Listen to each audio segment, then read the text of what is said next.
The following clips are going to be from a session with a dog reactive dog where we're using classical counter conditioning to help change her response to dogs being present.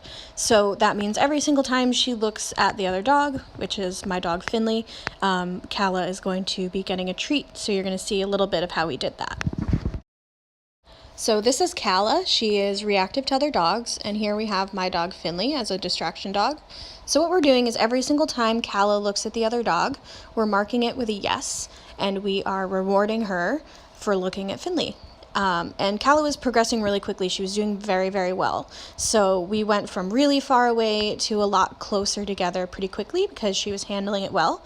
As you can see, she's having no problem engaging with her handler, and we're having to actually tell her to go look at Finley, which is not classical counter conditioning. That's operant conditioning because we're adding in a required behavior, which is look at the other dog over there.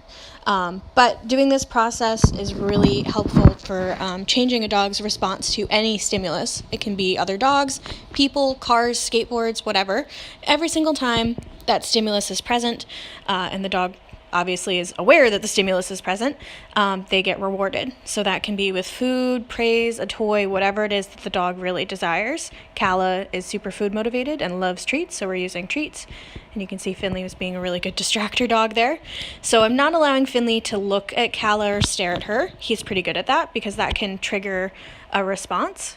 But Cala was doing really well, so we're increasing the proximity, or decreasing the distance away from Finley that Cala is. So the reason we're rewarding Cala away from Finley is to help teach her to disengage on her own, and we're giving her a little bit of a visual break. You can see both dogs are very relaxed, their tails are wagging. Cala's obviously interested in Finley, but she's able to disengage with very little instruction, and she's checking out her owner. And here we can see in this clip, we're walking together, so adding in movement is a lot harder. But you can see she's able to disengage on her own.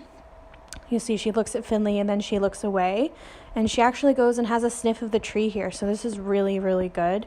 Sniffing is a really good stress relieving behavior for dogs. So it's something we encourage reactive dogs to do a lot because it can help decrease how often they're reacting because they're able to sniff. So this is just one example of what this kind of training can look like. So I hope this short video gave you a little bit of insight onto what this kind of training can look like. It's going to be slightly different for every dog. Obviously, Cala was progressing really quickly, so we started far away and then we worked up to a closer distance. Other dogs might need a lot more time being farther away, and even farther than where we started with Cala sometimes. The important thing is that the dog remains under threshold.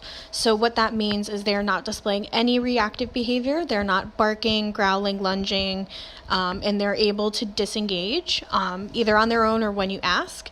If your dog is not able to disengage, if you can't get their attention, if they're not taking treats, if they won't play, if they're not sniffing, if they're obviously, barking or anything like that, that means they're over threshold and you need to get more space.